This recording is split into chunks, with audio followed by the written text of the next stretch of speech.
ನಾನು ಕರೆಕ್ಟ್ ಟೈಮಿಗೆ ಬಂದೆ ಅನ್ಕೋತೀನಿ. ನನಗೆ ಇದು ಗೊತ್ತೇ ಇರಲಿಲ್ಲ ವಿಷಯ. ಸರ್ಪ್ರೈಸ್. ಅದೇ ಗೊತ್ತಾಗಿಲ್ಲ ನನಗೆ. ಪೂಜಾ ವಸಂತ್ ಕುಮಾರ್ ಅವರು ಒಳ್ಳೊಳ್ಳೆ ಸಿನಿಮಾಗಳು ಮಾಡ್ಕೊಂಬಂದಿದ್ದಾರೆ, ನಿಮಗೆಲ್ಲ ಗೊತ್ತು. ನೀವೆಲ್ಲ ಪ್ರೆಸ್ ಮೀಟ್ಗೂ ಬಂದಿದ್ರಿ, ಒಳ್ಳೆಯ ಪ್ರಚಾರನೂ ಕೊಟ್ಟಿದ್ರಿ, ಸಿನಿಮಾ ರಿಲೀಸ್ ಆದಮೇಲೆ ರಿವ್ಯೂನೂ ಕೊಟ್ಟಿದ್ರಿ. ಒಳ್ಳೆಯ ನಿರ್ಮಾಪಕರು.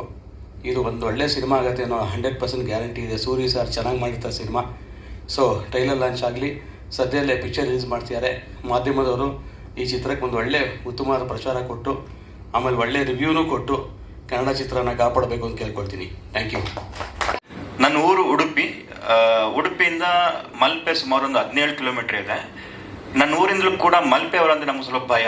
ಯಾಕಂದರೆ ಅವರ ಡೇರಿಂಗ್, ಅವರ ಜಿಗರ್ ಸಿಕ್ಕಾಪಡೆ ಅದೇನೋ ಗೊತ್ತಿಲ್ಲ. ಅವರಂದ್ರೆ ಸಾಕು ಒಂದು ಸ್ವಲ್ಪ ಮಲ್ಪೆ ಅಂತ ಹೆಸರು ಕೇಳಿದ್ರೆ ಸಾಕು ಸ್ವಲ್ಪ ನಮಗೆ ಹೆದರಿಕೆ ಆಗಿಬಿಡುತ್ತೆ. ಸೊ ಅಂಥ ಒಂದು ಮಲ್ಪೆ ಮುನ್ನ ಅನ್ನುವಂಥ ಕ್ಯಾರೆಕ್ಟರಲ್ಲಿ ನಾನು ಅಭಿನಯಿಸಿದ್ದೀನಿ ಈ ಒಂದು ಜಿಗರಲ್ಲಿ. ಸೊ ನಮ್ಮ director thank you very much, ತುಂಬ ಅದ್ಭುತವಾದ ಕ್ಯಾರೆಕ್ಟರ್ನ ಕೊಟ್ಟಿದ್ದೀರಾ. ಈ ನಾನು ಆ ಊರವನು ಆಗಿದ್ರೂ ಕೂಡ ನನಗೆ ಆ ಟೆಂಡರ್ ವಿಷಯ, ಮೀನು ಮಾರುಕಟ್ಟೆ ವಿಷಯ ಅದ್ರ ಬಗ್ಗೆ ಏನು ಗೊತ್ತಿಲ್ಲ, ಅಷ್ಟೊಂದು ನಾಲೆಜ್ ಇರಲಿಲ್ಲ. ಈ ಮೂವಿ ಮಾಡಬೇಕಾದ್ರೆ ಒಂದು ಟೆಂಡರ್ ಹೆಂಗಾಗುತ್ತೆ, ಟೆಂಡರ್ ಹೆಂಗೆ ಕರೀತಾರೆ, ಆ ಟೆಂಡರ್ ಕರಿಬೇಕಾದ್ರೆ ಹೆಂಗೆ ಏನು ಇನ್ಫ್ಲುಯೆನ್ಸಸ್ ಇರುತ್ತೆ, ಮತ್ತು ಯಾರಿಗೆ ಸಿಗಬಾರ್ದಂತಾರೆ ಏನೇನು ಮಾಡ್ತಾರೆ, ಇಂಥ ಚಿಕ್ಕ ವಿಷಯನ ತುಂಬ ಅದ್ಭುತವಾಗಿ ನಮ್ಮ ಮುಖಾಂತರ ತೋರಿಸ್ಕೊಟ್ಟಿದ್ದಾರೆ ಸೂರ್ಯ ಅವರು.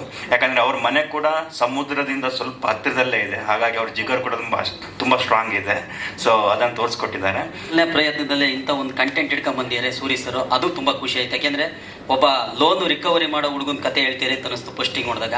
ಅದೆಷ್ಟು ಕಷ್ಟ ಅಂತ ನಂಗೆ ತುಂಬಾ ಚೆನ್ನಾಗಿ ಗೊತ್ತು. ಯಾಕೆಂದ್ರೆ ಕಡರಲ್ಲಿ ನನ್ನ ಸ್ನೇಹಿತರು ಒಂದು 4 ಜನ ಇದ್ದಾರೆ, ಅವ್ರು ಯಾವಾಗಲೂ ಇದ್ರ ಬಗ್ಗೆ ಮಾತಾಡ್ತಾನೆ ಇರ್ತಾರೆ. ಅಂಥದ್ದೊಂದು ಒಳ್ಳೆ ಕಂಟೆಂಟ್ ಇಟ್ಕೊಂಡ್ ಬಂದಿದ್ದಾರೆ.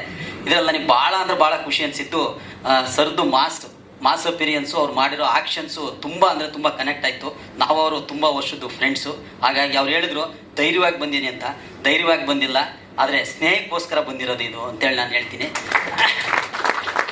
ಹಾಗೆ ಒಂಚೂರು ಸೌಂಡ್ ಕೂಡ ಇಲ್ಲ. ಇಷ್ಟ ಆಗಿಲ್ವಾ? ಇಷ್ಟ ಆಯ್ತಾ? ಸ್ವಲ್ಪ ಏನ್ ಕೇಳಿಸ್ತಿಲ್ಲ ನನಗೆ. ಸ್ವಲ್ಪ ಫುಲ್ ಸೈಲೆಂಟ್ ಆಗಿದ್ದಾರೆ ಇವತ್ತು. ಊಟ ಆಯ್ತಾ? ತಿಂಡಿ ಆಯ್ತಾ? ಇಲ್ಲ. ಓಕೆ, ಸೊ ನಾನು ವಿಜಯಶ್ರೀ ಕಲಬುರ್ಗಿ. ಈ ಚಿತ್ರದಲ್ಲಿ ನಾನು ರಕ್ಷಾ ಅಂತ ಕ್ಯಾರೆಕ್ಟರ್ ಮಾಡಿದ್ದೀನಿ. She is a very homely character ಅನ್ಬೋದು ನಾವು. ಆಮೇಲೆ ಬೆಸ್ಟ್ ಥಿಂಗ್ ಏನಂದರೆ ಒಂಥರ ಕಾಲೇಜ್ಗೆ ರೌಂಡ್ 2 ಹೋಗೋ ಥರ ಆಯಿತು ನನಗೆ. ಸೊ ಆಮೇಲೆ ಈ ಮೂವಿಯಲ್ಲಿ ನೀವು ನಾನು ಚಿಕನ್ ಗೀ ರೋಸ್ ತುಂಬ ತಿಂದಿದ್ದೀನಿ ಮೂವಿ ಶೂಟಿಂಗ್ ಆಗುವಾಗ. ಸೊ ಡೈರೆಕ್ಟರ್ ನನಗೆ ತುಂಬ ಕೇಸ್ ತಗೊಂಡಿದ್ದಾರೆ ನಂದು. Sorry. So she is a family oriented character. ಆಮೇಲೆ ಈ ಮೂವಿಯಲ್ಲಿ ನೀವು ಲವ್ ಸ್ಟೋರಿ, ಒಂದು ಕ್ಯೂಟ್ ಲವ್ ಸ್ಟೋರಿ ನೋಡ್ಬೋದು ನೀವು.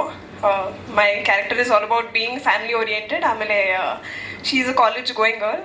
She is a very sweet, bubbly, ಆಮೇಲೆ ಹಳ್ಳಿ ಹುಡುಗಿ, ವೆರಿ ಸಿಂಪಲ್ ಗರ್ಲ್ ಅನ್ಬೋದು.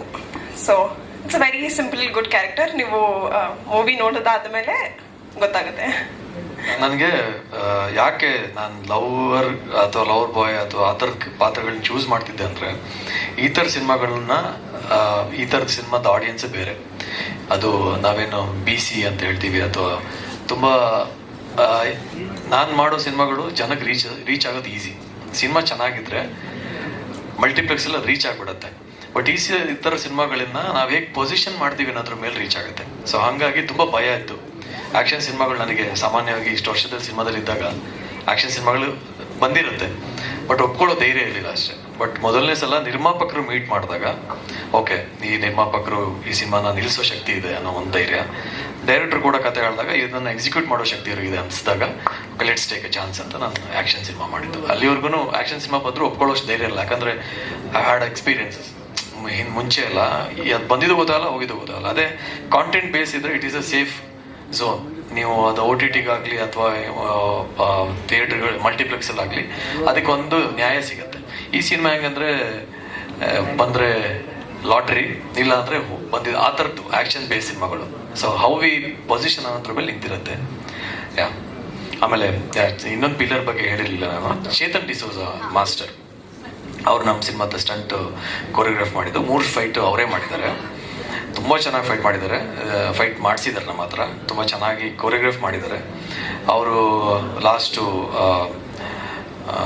ಅಪ್ಪು ಸರ್ ಅಲ್ಲ, Appu sir movie last James movie ಅವರೇ ಕೊರಿಯೋಗ್ರಾಫ್ ಮಾಡಿದ್ದು. ಇವತ್ತು ಎಲ್ಲ ಲ್ಯಾಂಗ್ವೇಜಲ್ಲೂ ಇವಾಗ ಬ್ಯುಸಿ ಅವರು. ಫಹದ್ ಫಾಸಿಲ್ದು ಮೊನ್ನೆ ಆವೇಶಂ ಕೂಡ ಅವರೇ ಪೂರ್ತಿ ಸಿನಿಮಾ ಅವರೇ ಫೈಟ್ ಮಾಡಿದ್ದು. ಆವೇಶಂಗೆ ಬಂತ ನೋಡಿ. ಆಮೇಲೆ ಇನ್ನೊಂದು ಸಿನಿಮಾದ ಬಗ್ಗೆ, ಇನ್ನೊಂದು ನಾನು ಕಂಟೆಂಟ್ ಬಗ್ಗೆ ಹೇಳೋದಾದ್ರೆ, ಸಾಮಾನ್ಯವಾಗಿ ಆ್ಯಕ್ಷನ್ ಫಿಲ್ಮ್ ಅಂದರೆ ಒಂದಿಷ್ಟು ಕೊಲೆಗಳಾಗತ್ತೆ, ಲೆಕ್ಕಕ್ಕೆ ಬರೋಲ್ಲ.